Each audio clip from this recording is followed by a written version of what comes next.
नमस्कार आणि good morning. कशा आहात तुम्ही सर्वजण? आम्ही इथे एकदम मजेत आहोत आणि तुम्ही पाहू शकता बाल्कनी एकदम क्लीन केली. तर रात्रीच क्लीन केली.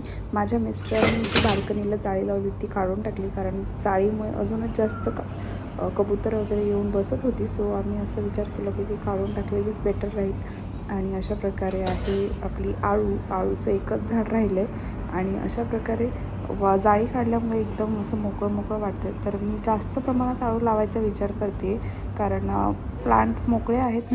नमस्कार मंडळी आणि गुड मॉर्निंग. कशा आहात तुम्ही सर्वजण? आम्ही इथे एकदम मजेत आहोत. आज आहे संडे. तर आज 9:30 वाजले होते मला उठायला आणि गाऊन ते लवकर उठून कॉर्निशला गेलते. राघवन मी झोपले होते. राघव थोडा उशिरा उठला. तोपर्यंत आज मला खूप आजीची आठवण येत होती, म्हणजे माझ्या मम्मीच्या आईची.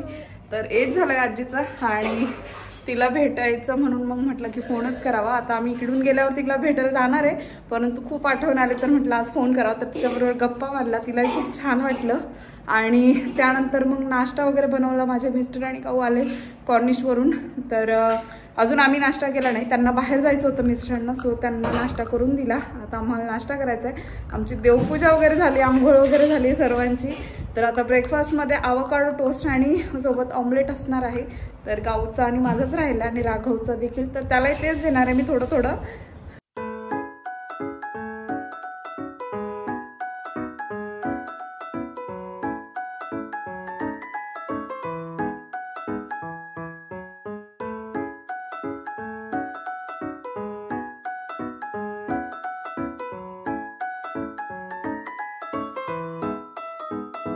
आणि इथे आवोकाडो अर्धा मी स्मॅश केला आणि त्याच्यामध्ये ब्लॅक पेपर सॉल्ट घातलं आणि गाऊच्या टोस्टवरती मी स्प्रेड केलेला आहे. तर मी गाऊचा ब्रेड जास्त काही म्हणजे कडक वगैरे केला नाही, नॉर्मल कडक केला, भाजला आणि त्याच्यावरून लगेचच अप्लाय करून दिलं. आणि सोबतच एक ऑमलेट होतं. तर गाऊला फर्स्ट टाईम ट्राय करायचं होतं आणि गाऊनी केलेलं आहे, परंतु मी त्यात हनी वगैरे घालून दिलेलं होतं तेव्हा. आणि आत्ता मी तिला ब्लॅक पेपर आणि सॉल्ट घालून दिलं होतं. आणि मला इथे राघवसाठी देखील ऑमलेट बनवायचं होतं. तर मी माझं बनवून झाल्यानंतर राघवला मी एक बनाना स्मॅश केला, त्याच्यामध्ये एक तुकडा मी आवोकाडोचा टाकला आणि तोही स्मॅश केला. सोबतच एक टाकलं आणि त्याच्यामध्ये मसाले वगैरे काही टाकायचे नाही आहेत, कारण मी राघवसाठी बनवणार होते. सो त्यामुळे बनाना आणि आवोकाडोचा जो फ्लेवर उतरतो तोच, म्हणजे त्यामुळेच ऑमलेट हे टेस्टी लागतं. सो अशा प्रकारे इथे राघवसाठी देखील ऑमलेट निघालं होतं आणि ते माझाही ब्रेकफास्ट रेडी झाला होता. ओ कुठे बाप्पा? राघव, ओ तिथे बाप्पा. ओ कुठे बाप्पा? कुठे बाप्पा? बाप्पा असं बाप्पा. तुला बाप्पा कर, जय बाप्पा कर, जय बाप्पा कर, जय बाप्पा कर, तू कर जय बाप्पा. जय बाप्पा सुखाच ठेव, कर बाप्पा. बसलाय अशा. Very good.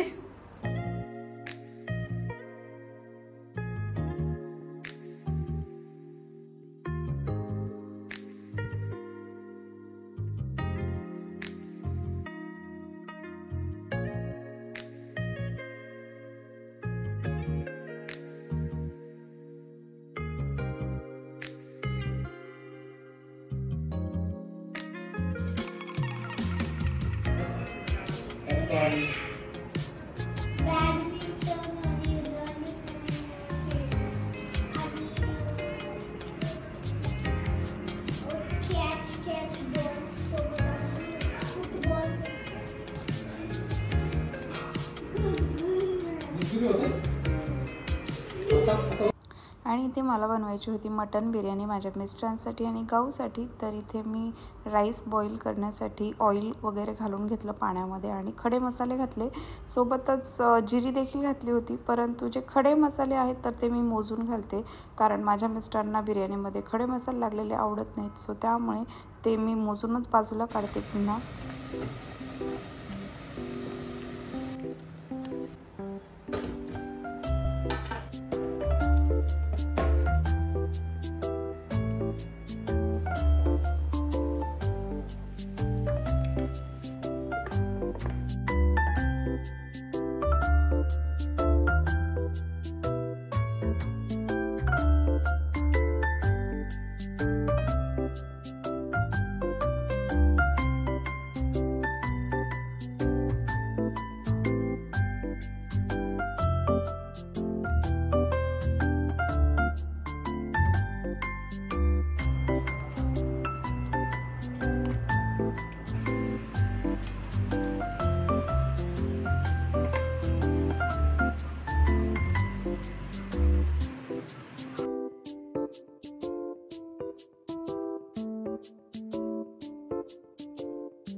भूक लागली होती तर मी बनवणार होते मटकीची भेळ. तर इथे मी मटकी थोडीशी फ्राय करून घेणार होते, जास्त शिजवायची नाही आहे कारण स्प्राऊट आलेले आहेत मटकीला. तर तशी देखील मटकी एक 10 मिनटामध्ये किंवा 5 मिनटामध्ये सुद्धा खूप छान म्हणजे शिजते, भाजते. तर अशा प्रकारे इथे मी भेळ बनवत होते आणि माझ्याकडे भेळीसाठी फरसाण होतं. तर इकडे कोणत्याही शॉपमध्ये हे इझिली भेटून जातं. कोणत्याही शॉपमध्ये म्हणजे जिथे तुम्हाला किराणा वगैरे भेटतो त्या शॉपमध्ये इझिली भेटून जातं हे फरसाण. तर मखानाचा चिवडा देखील होता माझ्याकडे, तर तोही थोडासा टाकून दिला कारण मखाना हेल्दीच असतो आणि खूप छान लागते. आमच्याकडे सगळ्यांनाच ही भेळ खूप आवडते. त्याच्यावरून लिंबू स्क्वीज केलं आणि आपली भेळ आहे रेडी.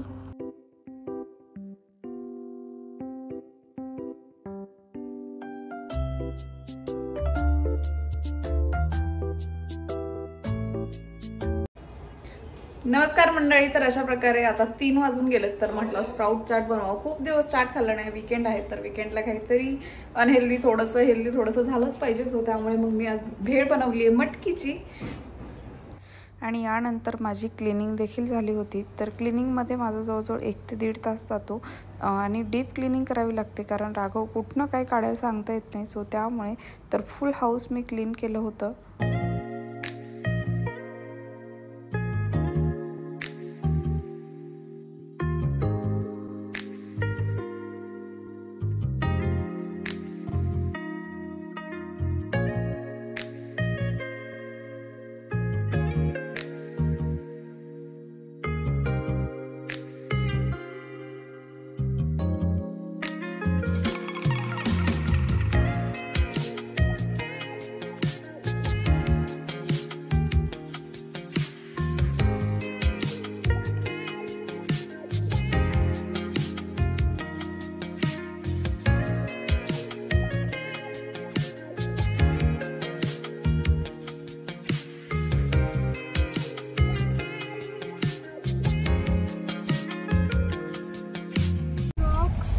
नमस्कार मंडळी. तर आम्ही आज 6:30 वाजलेत आणि आम्ही निघालोय बाहेर कारण इकडे असं दिवसभर बाहेर म्हणजे रेस्टॉरंटमध्ये वगैरे अलाउड नाही खायला आणि खूप दिवसापासून चाललं होतं आमचं चाट खायचंय.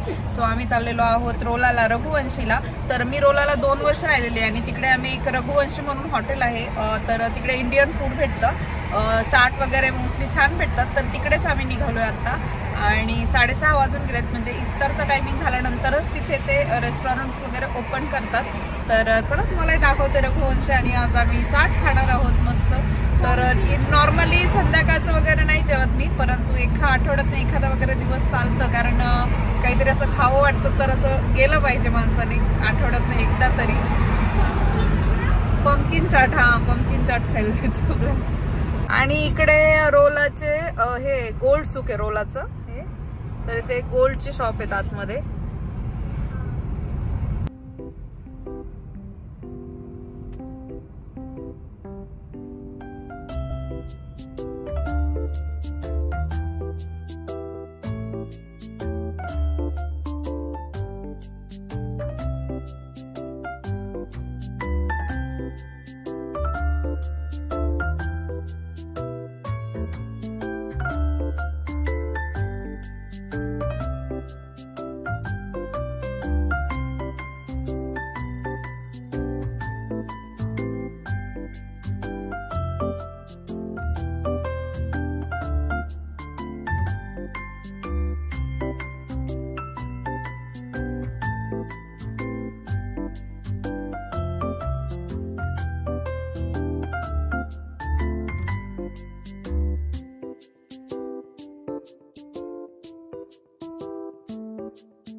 नमस्कार मंडळी. तर आज मी पूर्ण हाऊस देखील क्लीन केलं आणि आम्ही बाहेरून आल्यानंतर मी कपडे भिजवून ठेवले होते. माझे 2-3 दिवसाचे कपडे होते. रंगपंचमीपासून म्हणजे धुलवड खेळली आम्ही तेव्हापासूनचे सगळे 2-3 दिवसाचे कपडे मी आज सगळे वॉश करून टाकले. डेली यूजचेच होते तर हाताने वॉश केले. आज मी मशीनला नाही लावले कारण काय होतं की कलर निघत नाही कपड्यांचा. सो त्यामुळे आणि काही व्हाईट ड्रेसेस होते तर म्हटलं आज हातानेच वॉश करावेत. राघवचेही कपडे मशीनमध्ये निघत नाहीत ना. सो म्हटलं की एकदा तरी एक 15 दिवसांनी किंवा महिन्यात एकदा मी हाताने सगळे वॉश करून टाकते. सो जेणेकरून नंतर नॉर्मल मशीनला लावले तरी होतात. आणि इथे मी कोल्हापुरी जॅगरी आणली आज. तर मला एक 10 kgची आणली आहे मी, पाहू शकता तुम्ही. तर म्हणजे ऑफरमध्ये दिली त्याने मला एक फ्री दिला. तर मला लागते ॲक्च्युली खूप जास्त जॅगरी लागते मला, महिन्यातनं 2 किलो वगैरे लागते. तर मी म्हटलं की मग पॅकेटच घेते. ते बोलले की 2 वर्षाची त्याची एक्सपायरी डेट असते, सो तुम्हाला परवडेल.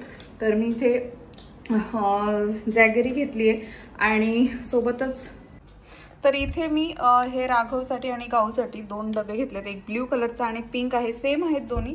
तर असे त्याच्यामध्ये कप्पे कप्पे आहेत. राघवला आणि गाऊला बाहेर जाताना म्हणजे गाडीमध्ये वगैरे जाताना काही स्नॅक वगैरे न्यायचे असेल तर त्यात आपण नेऊ शकतो त्यासाठी. तर गाऊला पाहून पाहून राघव देखील खाईल. आणि इथे फ्रूट्स तसेच ठेवलेत ओपन करून, कारण मला माझं हे जे स्टँड आहे कांदा बटाट्याचं, तर ते व्यवस्थित लावायचं. त्याच्यामध्ये पाहू शकता केवढं सामान झालं इकडून तिकडून आणलेलं. तर इकडे म्हणजे जागा नसली की तिकडेच ठेवते मी, सो त्यामुळे ते आवरायचे. बाकी सर्व आवरलेलं आहे, व्यवस्थित करून ठेवलंय सगळं, कारण आठवडाभर पुन्हा वेळ भेटत नाही. तर आज माझे मिस्टर घरी असतात संडेला, तर मी वेळात वेळ काढून त्यांना राघवला घ्यायला लावते आणि सर्व क्लिनिंग करून ठेवते, सो जेणेकरून मला आठवडाभर जरा रिलॅक्स फील होतं. आणि आम्ही आज चाट देखील खाऊन आलो आणि बरं वाटतं विकेंडला असं बाहेर एकदा कुठे खाऊन आलेलं की म्हणजे आठवडाभर फ्रेश राहतो आपण. सध्या आम्ही आउटसाईड फूड म्हणजे असं बार्बिक्यू वगैरे करायलाही जात नाही, वातावरण चांगलं आहे बाहेर. परंतु काय आता राघव चालायला लागला म्हणजे तो हात सोडून देतो आणि थोडे 2-3 पाऊल वगैरे टाकतो. प्रयत्न चालू आहेत त्याचे, सो त्यामुळे या स्टेजला आहे आम्ही की बाहेर गेल्यावर तो माती खेळेल म्हणून. त्यामुळे आम्हाला भीती वाटते आणि किती वेळ पळणार आम्ही त्याच्या मागे. मातीमध्ये खेळलेलं म्हणजे आपल्याला बरोबर वाटत नाही. मुलांना उभं राहून घेणं म्हणजे मुलांना कडेवर घेऊन उभं राहणं कितपत योग्य आहे